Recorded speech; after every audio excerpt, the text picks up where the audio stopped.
Il est 6 heures du mat et on est de retour pour réveiller le BTP. Moi, c'est Nicolas Charton, communicant dans le bâtiment. Si l'écosystème du BTP, les méthodes de gestion de professionnels du bâtiment et le témoignage d'acteurs sur leur parcours et ceux qui les ont amenés à œuvrer sur le BTP t'intéressent, alors tu es au bon endroit. On va venir mettre en lumière différentes thématiques avec des experts du métier. Maintenant que tu en sais un peu plus, choisis ta boisson chaude préférée et profite de l'épisode qui va suivre. Bonjour à tous, on se retrouve pour un nouvel épisode de 6 heures du bat. Aujourd'hui, on reçoit Fabrice Santamaria. Salut Fabrice. Salut Nico, Comment tu vas Fabrice? je vais bien, je vais bien. La santé, tu sais que c'est très important. C'est clair, c'est hyper important.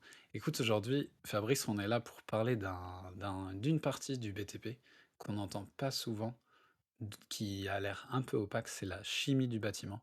Donc avant toute chose, je vais te demander de te présenter, dire ce que tu fais dans la vie et comment tu es arrivé jusqu'à cette belle activité qui est la chimie du bâtiment. Alors, je suis Fabrice Santamaria, j'ai 53 ans. Comment je suis arrivé là? D'abord, un parcours un peu atypique, j'ai un profil et c'est vrai atypique. J'ai fait une préparation HEC, des questions familiales et financières m'ont amené à devoir modifier légèrement mon parcours et j'ai pas pu continuer en haute école de commerce. Donc, j'ai intégré un IUT Tech Deco à Montpellier et puis, le service militaire. Ah oui, à l'époque, ça se faisait et Ouais, un grand parcours, dans l'alimentaire en tant que VRP, pour la société Nestlé en restauration hors foyer et puis ensuite attaché commercial chez Bonduelle. Donc j'ai un parcours alimentaire qui est assez important. Puis à un moment, j'ai voulu prendre un autre virage et changer de produit, changer de réseau, changer de typologie de client. Donc, j'ai intégré la distribution en entrant chez Tolins. Heu et puis, je me suis fait recruter par un groupe, qui fait de la menuiserie et de l'automatisme qui s'appelle Novoferm, ok. au sein duquel j'ai fait, tout un parcours professionnel. Je suis arrivé, j'ai monté les échelons pour arriver jusqu'à directeur de région et responsable de centre de formation. Puis ensuite, j'ai intégré, Usin Hütz, qui est un groupe allemand, dans la préparation de support et ça m'a ramené à mes premières amours dans le bâtiment, c'est-à-dire à la peinture, au second œuvre et je suis entré chez Ok. chez Société Su des Colorants du Sud-Ouest, Unicalo, dans un groupe en tant que responsable d'une grande région, responsable commercial d'une grande région et puis le PDG m'a appelé ensuite à la direction, pour venir, accompagner la direction dans les nouveaux projets de l'entreprise. Ok. Ok, donc là, donc, du coup, toi, tu es au niveau de la direction chez Unicalo. Tu t'occupes majoritairement de tout ce qui est comment repenser un peu le produit pour le futur Mmh. de manière un peu plus écologique. C'est aussi le sujet de l'épisode, c'est de comment l'industrie de la chimie du bâtiment avance et repense son fonctionnement pour construire et produire de manière plus durable. Est-ce que peux nous présenter du coup un peu Unicalo, cette dernière entreprise pour laquelle tu travailles et celle que tu représentes aujourd'hui? Dans les grandes lignes, qu'est-ce que vous faites? Pour qui et comment ça se réalise? Alors Unicalo, c'est une entreprise familiale déjà, à 100 française.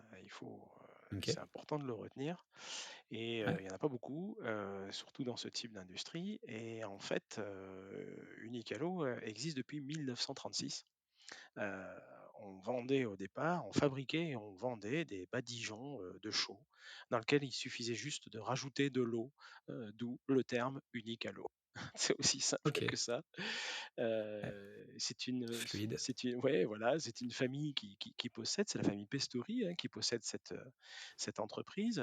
On en est à la troisième génération aujourd'hui et c'est une entreprise, en fait, qui est très dynamique, qui est attachée au respect des hommes, au respect de l'environnement et à la satisfaction et à l'accompagnement des clients et donc en fait, tout ça, rejaillit sur notre façon de travailler.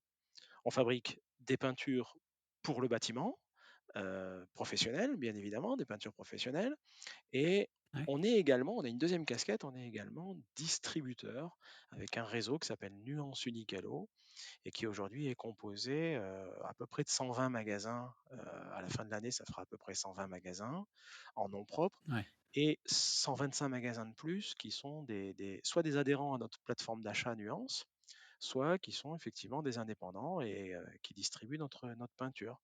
Unicalo, c'est 1 200 collaborateurs, Ouais, C'est 150 millions d'euros de chiffre d'affaires en tant que fabricant et 250 millions d'euros de chiffre d'affaires en tant que distributeur. Donc, c'est quand même une belle machine française. ouais, un gros acteur de l'industrie, chimie du bâtiment, peinture et surtout, bah, belle, entreprise familiale comme tu as pu le dire, quasiment centenaire, hein. Bon, c'est dans 10 ans, presque un peu plus de 10 ans, mais C'est c'est ça, déjà énorme en fait de durer aussi longtemps c'est ça. sur l'industrie, La famille Pistori l'a surtout racheté avec, dans les toutes années les, 70, fin des années 70, début ouais, 80. Et tu vois, en l'espace de combien? 40 ans, un peu plus de 40 ans, elle est partie de une petite, toute petite usine à Bègles avec un pétrin pour fabriquer de la poudre et des peintures. Et aujourd'hui, ouais, on en est là avec 2 usines, 2 centres euh, de logistique et autant de collaborateurs que ce que je viens de te décrire. Donc, c'est une très ouais, très belle réussite. une grosse croissance, grosse, réussite du coup, 100 française donc hyper cool de voir aussi que l'industrie, à la fois dans le bâtiment et à la fois aussi dans la chimie du bâtiment, peut continuer à bien tourner en France. Parce qu'on a toujours tendance à dire qu'en termes d'industrie, on baisse un peu en régime, mais c'est la preuve que non. Il y a des secteurs sur lesquels, ça reste très, très efficace et justement, là, j'ai envie de parler de d'innovation sur ce secteur de la chimie du bâtiment parce qu'on pourrait se dire: «Bah, qu'est-ce qui change dans la chimie du bâtiment et puis comment on agit de manière un peu plus, responsable et durable?» C'est quoi les dernières innovations sur ce secteur? Et puis, est-ce que tu peux, nous parler de choses qui ont eu un impact positif, à la fois sur la construction et à la fois sur la production de matières durables aussi là-dessus? Alors sur ce secteur, ça bouge énormément. On en parlera peut-être un petit peu plus tard, mais c'est vrai que Ouais, l'industrie de la chimie est une industrie qui est très surveillée. Et sur ce secteur, on est obligé de bouger aujourd'hui. Et quand on a comme unique à chevillé au cœur et au corps l'idée de respecter les humains et la biodiversité et l'environnement, ben, on fait ce qu'il faut. Alors, je ne vais pas pouvoir te parler de toutes les innovations parce qu'on en a quand même pas mal ces derniers temps et en plus on en a pas mal dans nos placards puisqu'on a quand même ouais, aujourd'hui un peu plus d'une trentaine d'ingénieurs qui officient dans nos laboratoires. Mais je vais en retenir 3 qui me semblent assez importantes et qui sont l'image de ce que ça peut représenter aujourd'hui. La première, c'est notre gamme de peinture Naé, qui est une gamme de peinture biosourcée, c'est-à-dire qui est issue de la biomasse. En l'occurrence, là, c'est de la biomasse OK, végétale, parce que nous, on n'utilise pas de biomasse animale. Et OK. on a une résine qui est biosourcée à plus de 98. Elle est composée de composants renouvelables en grande majorité, euh, ce qui signifie aussi que, en fait, c'est un bilan carbone qui est effectivement très intéressant et remarquablement faible, avec une capacité à préserver la qualité de l'air intérieur et également à stocker du carbone. Donc, on parle beaucoup de décarbonation du bâtiment en ce moment. C'est Ouais, bien exactement ce qu'il sûr. faut comme type de peinture. Ce sont des peintures biosourcées qui stockent du carbone puisque c'est issu de la photosynthèse et que toute cette photosynthèse qui rentre dans les plantes et dans les arbres, en fait, nous, on s'en sert pour stocker le carbone à l'intérieur de nos formules. La Ouais, deuxième bien sûr. Surtout formule, que là, il y a attends, je te ouais, vas-y. coupe, rapidement, excuse-moi. C'est que surtout que ce qui est important de rappeler, c'est que sur, la partie matériaux et composants de bâtiments en termes de carbone, la majorité du carbone qui est créé, de l'impact carbone, il est à la production. Donc si tu réduis à ce moment-là, au moment de la collecte et au moment aussi du matériel de base qui est transformé, l'impact carbone, tu as déjà gagné une bonne partie du combat, quoi. Mais Exactement. vas-y, je te laisse Si tu, continuer. si tu prends un morceau de bois ou un arbre que tu tranches et tu te contentes juste de le brûler, non seulement tu perds tout l'impact de l'intérêt du stockage carbone par le végétal, mais en plus tu balances des gaz à effet de serre dans l'atmosphère et c'est pas forcément ce dont on a besoin aujourd'hui et encore moins dans le bâtiment. Alors que là, on va stocker du carbone dans les plantes, on va se servir des plantes pour fabriquer nos formules et en fait, on va derrière stocker ce carbone pendant 10 ans ou plus dans les bâtiments. Donc, Ouais. c'est plutôt intéressant. Et Ouais, ouais, il y a une vraie volonté aussi d'utiliser, de l'existant, partir de l'existant et non pas de devoir reproduire quelque chose de transformé, avec, des produits autres. C'est vraiment partir, de cette notion de réemploi aussi, d'utiliser des matériaux durables et de créer du coup le produit, avec cette base qui existe déjà, quoi. C'est tout à Pas fait besoin ça. de créer toute cette partie, composante de manière artificielle, quoi. C'est tout à fait ça, puisqu'on utilise aussi des algues dans ce type de peinture et ce sont des déchets d'algues qui sont utilisés et qui nous servent effectivement d'épaississant, par exemple. Donc, on a comme ça aussi, dans le jeu du biosourcé, on a une idée de l'économie circulaire. Mmh, c'est clair.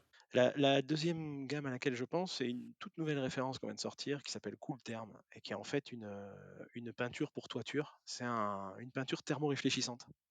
Ouais, On en entend parler un petit peu en ce moment. C'est vrai que nous, on a attendu un petit peu, mais on voulait sortir une peinture qui soit très performante. Il se trouve qu'effectivement, on a sorti une peinture qui est très performante, certainement avec le taux de, on va dire, de réflexion le meilleur du marché aujourd'hui, au regard de ce qu'on peut voir OK, sur le reste de la profession. Et là, ce qui est très intéressant, c'est qu'en fait, aujourd'hui, une toiture, elle peut prendre, quand tu es en bac acier, par exemple, elle peut monter à des températures qui sont au-delà des 40, 50 degrés, 70 degrés. ouais, Là, on arrive avec cette peinture, en 2 couches seulement, à la faire passer aux alentours de 30 degrés, ce qui permet de gagner jusqu'à 5 degrés à l'intérieur du bâtiment. Donc ça ouais, signifie bien sûr. qu'on va réfléchir à peu près 90% des rayons solaires. On va gagner effectivement en en comment dire? En Consommation aussi, consommation en d'énergie, consommation énergétique, parce ouais. qu'on va moins utiliser la climatisation. On va réussir Ouais, à baisser ça et puis surtout, bah, on va faire beaucoup moins d'émissions de gaz à effet de serre. Donc là aussi, c'est tout bon pour le bâtiment et c'est tout bon pour ses usagers. ouais, ouais, c'est clair. Mais c'est, tu vois, toute cette démarche-là d'utiliser, des nouveaux matériaux, d'utiliser des matériaux, plutôt de réemploi, du biosourcé, issus de la biomasse et autres, c'est quelque chose qui peut paraître un peu loin de la chimie, parce que quand on entend chimie, on parle transformation, on voit pas mal de choses, de loin en se disant: «Bah, c'est quoi? Qu'est-ce qui se passe dans cette usine?» Tu vois? Il y a souvent cette idée. C'est pas un peu dur de faire bouger les lignes aussi sur une telle industrie? Comment ça se déroule, Si, dans c'est le c'est dur? pas c'est pas facile de faire bouger les lignes.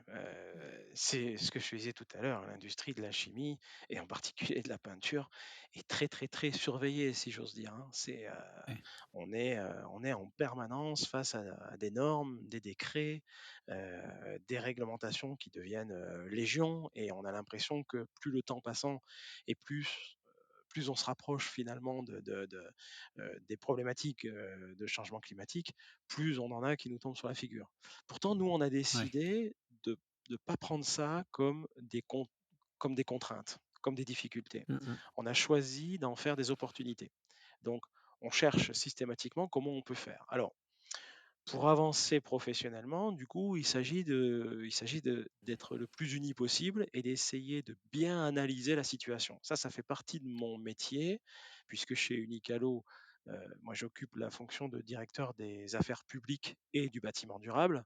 Donc je suis OK. en face de ces problématiques de réglementation, de normes, d'évolution du marché et d'évolution du bâtiment avec toutes les contingences qu'il peut y avoir. Donc, ce que l'on essaye de faire, c'est de nous allier à nos confrères, mais aussi de nous allier finalement à des entités qui vont nous permettre de passer les bons messages. Parce qu'une des Ouais. problématiques, c'est qu'on se retrouve peut-être en face du monde politique dans tous ces sujets et qu'il va avoir besoin de Mmh nous, mh. il va avoir besoin qu'on les accompagne.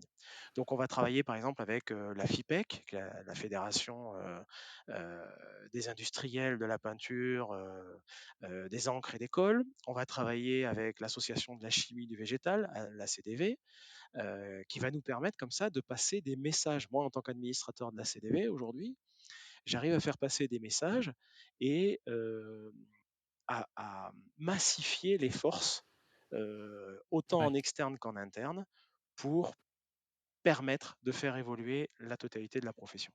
Ouais, parce qu'il y a à la fois, ces questions, du coup de durabilité, environnement, écologie, mais sur l'industrie de la chimie, il doit y avoir aussi des enjeux économiques assez importants qui viennent aussi, du coup interférer là-dessus. Parce que, bah, tu dois avoir les fournisseurs de matériaux un peu moins durables, les fournisseurs de choses qui sont un peu moins, comment dire? Avec des, des consommations un peu plus gourmandes en termes de carbone et autres, qui doivent pousser aussi chez vous les producteurs aussi, producteurs de matériaux, chimie, bâtiment. Comment du coup, vous arrivez à faire à jumeler l'équation, économique et écologique au sein d'une entreprise comme Uniqalo et au sein d'une industrie comme la chimie du bâtiment? Oh bah, écoute, ça, c'est pas toujours facile d'avoir une équation à l'équilibre, mais finalement, Mmh mh. on y arrive en ayant fait un choix spécifique qui est la stratégie RSE.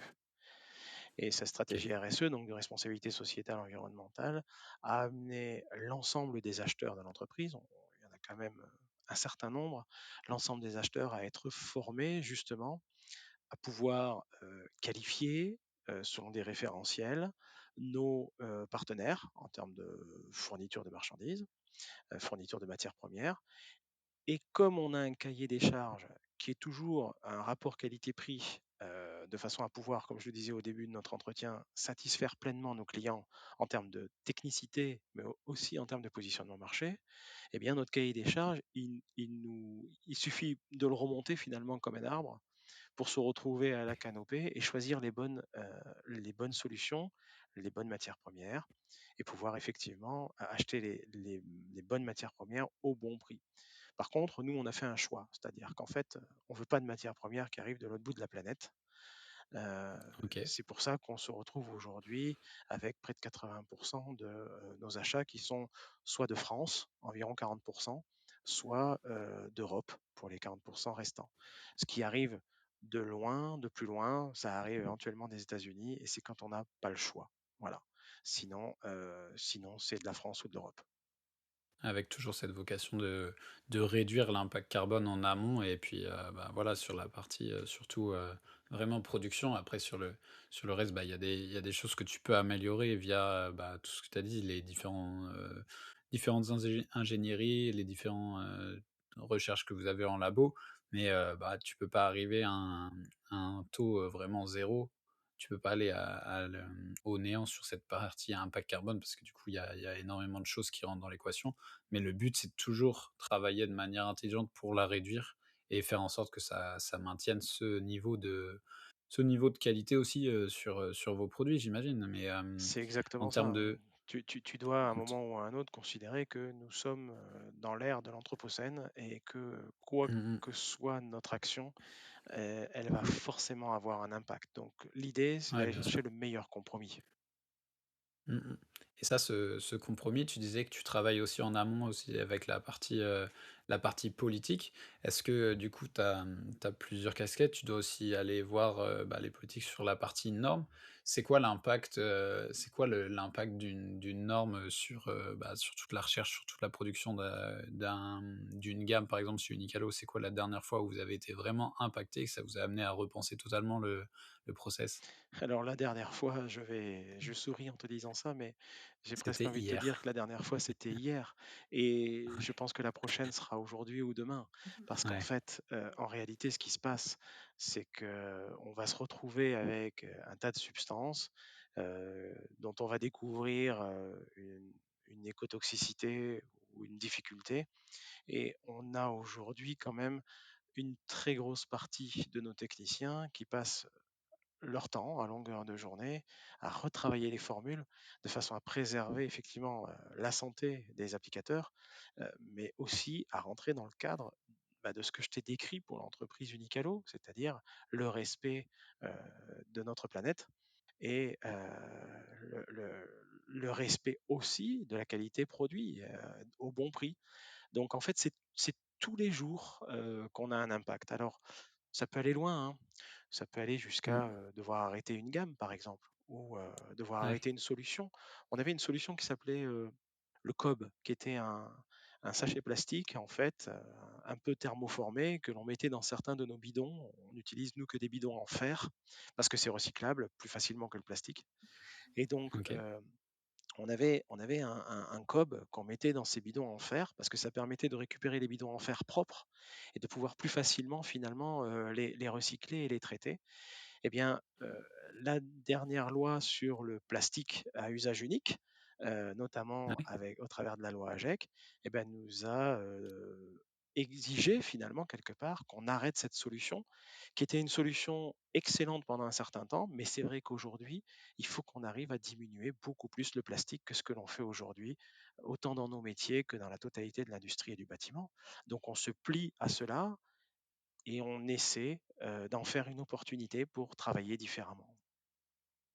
OK. Là, tu touches un peu du doigt ma prochaine question. C'est vrai que du coup, vous arrivez en amont sur la partie, bah, matériaux, fournisseurs et du coup, comment vous jumelez cet effort-là pour avoir des pratiques, plus durables, promouvoir les pratiques plus durables auprès des acteurs de la construction? Comment vous faites pour, aussi inciter vos clients, peut-être, j'imagine à faire cette transition vers des gammes un peu plus novatrice et plus respectueuse de cette partie, environnement? Alors Comment vous arrivez ça à le passe faire par dans une, le ça passe concret? par une écoute permanente du marché. Donc, on est en veille permanente. Moi, ça fait partie, on va dire, c'est un bon tiers de mon métier. C'est d'être OK, à l'écoute, en veille et je dirais même en veille globale puisque je vais aller veiller sur des marchés qui ont l'air d'être complètement idiots, hein, mais moi je vais veiller quand même sur l'alimentaire, par exemple. Parce que si on voit que l'alimentaire bio a une tendance un petit peu à décliner, ben, on peut peut-être avoir une problématique sur des façons d'acheter des matériaux biosourcés. Et donc ça peut impacter les marchés. Si on voit aussi des nouvelles matières arriver ou des nouvelles technicités, des nouvelles techniques pour recycler des matières, on va pouvoir les utiliser. Je pense à l'usage de la coquille d'œuf, je pense à l'usage de coquilles d'huîtres, je pense à l'usage euh, de minéraux particuliers. Donc ouais, on va avoir une veille permanente. Ça, c'est la première chose. La deuxième, c'est qu'on a une équipe, une force de vente et une force de prescription qui est au contact du terrain en permanence, avec les prescripteurs, les promoteurs, les applicateurs. Et donc, eux aussi sont à l'écoute. Eux remontent énormément d'informations et surtout valident aussi ce qu'on appelle des contrats cadres, qui nous ouais, permettent de faire évoluer l'ensemble du bâtiment vers une nouvelle démarche plus vertueuse. Donc, voilà, et derrière, il y a tout un autre travail qui est plus un travail un peu ce que je disais tout à l'heure, un travail de rencontre et de plaidoyer et de et d'échange, de partage. Bah, c'est grâce à Mathieu Hagel qu'on s'est rencontrés tous les 2 de MH Déco, ouais, mais exactement. grâce à Mathieu Hagel qui est la plus grande franchise de France, sur les décorateurs et les architectes d'intérieur, bah, on a pu, développer ce message au niveau national Ouais, bien sûr. d'avoir à utiliser des meilleures peintures, des peintures plus vertueuses. Mais je vais travailler Mmh. aussi avec d'autres réseaux, comme le réseau Environnement Santé, ou l'ADREAL, ou la Direction générale de l'aménagement, du logement et de la nature. Donc tu vois, c'est tout un maillage finalement, c'est une Ouais. espèce de sphère de parties prenantes qui est main dans la main pour essayer d'avancer. Et essayer de créer le maximum de synergie entre les différents acteurs, pour, justement être tous dans la même direction. Parce que tu vois, si les efforts sont faits à la fois sur, bah, vous en amont sur la recherche et autres, qu'après ils sont faits aussi sur les gens qui appliquent cette peinture, qui sont faits après sur les gens qui récupèrent les matériaux, qui font le recyclage. En fait, c'est toute cette boucle qui va faire avancer les choses, dans le bon sens, quoi. Exactement. Essayer de rassembler le maximum d'acteurs, dans cette direction et là, si on voit un peu plus loin parce que comme tu dis, s'il faut demain, il y a encore des nouvelles choses à améliorer, à changer, il y a toujours des choses à améliorer, mais il y aura peut-être des choses qui vont s'imposer à vous. C'est quoi les prochains enjeux sur tes différentes activités, à la fois sur la partie, bah, marché public et à la fois sur la partie, du coup, développement chez Unicalo? Les prochains enjeux, c'est réussir à faire évoluer la réglementation environnementale 2020, la fameuse RE 2020, qui a pris 2 ans OK, de retard, qui a démarré qu'en ouais, janvier 2022, mais qui par contre aujourd'hui, gagne beaucoup heu, comment dire? Les esprits, dans le bâtiment. Et là justement, tu vois, ce matin, j'étais encore, en réunion avec le projet CAP 2030, dont l'objectif, c'est de travailler à l'évolution de cette RE 2020, voire même à l'adaptation de cette RE 2020 qui concerne le neuf à la rénovation, puisque la rénovation, c'est le ouais, gros quand même du marché du bâtiment. Heu c'est clair. et dans les enjeux, on en a d'autres, mais il y en a un qui est très important, c'est, l'évolution des enjeux de la commande publique, qui prévoit par exemple d'ici à peine, 2 ou 3 ans, l'évolution jusqu'à arriver à 25 de la commande publique qui doit être faite avec des matériaux biosourcés. Donc c'est vraiment, ce type d'enjeu et puis ensuite il y a toute la formation professionnelle. La semaine Ouais, dernière, j'étais dans un centre de formation privé, sur Bergerac et j'évoquais justement les réglementations et les évolutions pour que les applicateurs souvent les applicateurs sont ceux qui ont le plus de réticence à évoluer. Et on les comprend puisque, ils ont des habitudes et ça les intéresse de garder ces habitudes. Ils savent faire. Sauf qu'à un moment ou à un autre, il faut eux aussi qu'ils évoluent, pour leur ouais. propre santé et puis pour faire évoluer l'ensemble, du bâtiment avec les nouvelles technologies qui sont plus respectueuses de la planète. Ouais, bien sûr, mais bah, comme on l'évoquait aussi en amont, je pense que, tu vois, il y a aussi cet aspect, il y a toujours cet aspect, du coup, qu'il faut savoir aussi bien présenter, c'est cet aspect, bah, économique et écologique, cette équation, même si elle est pas forcément à l'équilibre ou qu'elle est pas des plus simples à présenter. Je pense qu'il y a un gros travail aussi en amont là-dessus de pédagogie sur, bah, les nouveaux produits, les nouvelles façons aussi de construire, de peindre et de faire les choses de manière durable, qui ont un coût qui est aussi acceptable et qui permet aussi de construire, de faire de l'éco-construction, ou de l'éco, production au juste prix, tu vois? Que ça soit pas, que ça soit pas non plus vu comme, à une époque, bah, faire de l'éco-responsable, ça coûtait plus cher que de faire du moins responsable et du coup, bah, forcément, il y a cette réalité économique qui rattrape les entreprises au bout d'un moment, quoi. Oui et c'est l'éco-conception qui va réussir à nous amener à ça, en travaillant autour de l'analyse de cycle de vie, à la fois des matières premières, mais de l'ensemble des produits et finalement de l'analyse de cycle de vie autour du bâtiment lui-même. Heu, i Ouais, il est temps aujourd'hui qu'on recommence à faire de l'architecture pour le bien-être. Le bien-être, c'est-à-dire le bien-être, c'est la propre définition de la santé, un bien-être ouais. physiologique, psychologique et social des habitants d'un immeuble. C'est pour moi Mmh. très important qu'on puisse reprendre cette voie-là.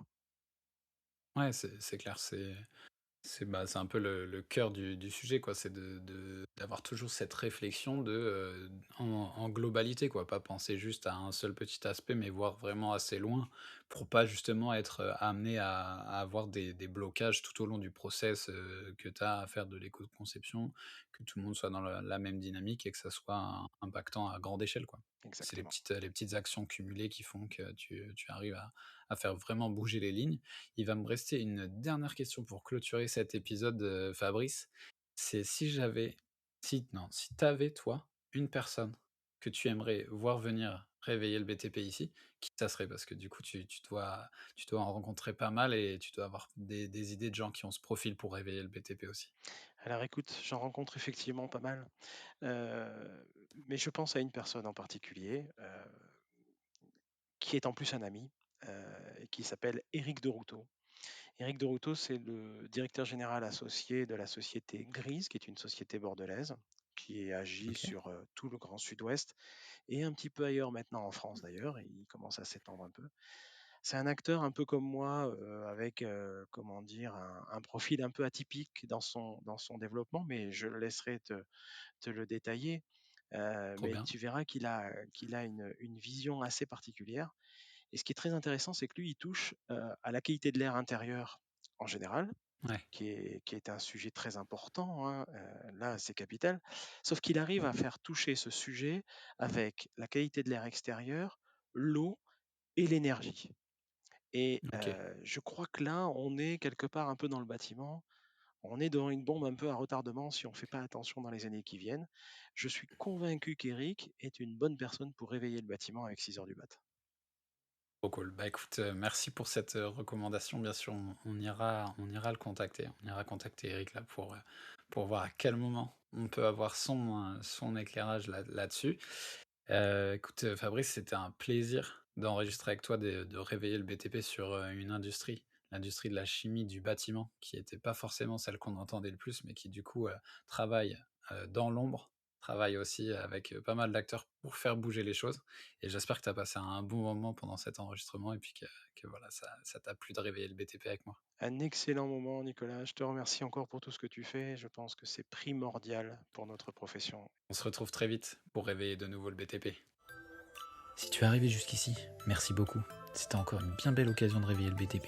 Tu peux d'ores et déjà transmettre de bonnes ondes à notre invité via les liens en description, en parler à tes collègues et sur ton chantier, et avant de passer au prochain épisode, si celui-ci t'a plu, n'oublie pas de t'abonner au podcast et à nous laisser 5 étoiles. Quant à nous, on se retrouve très vite pour réveiller de nouveau le BTP.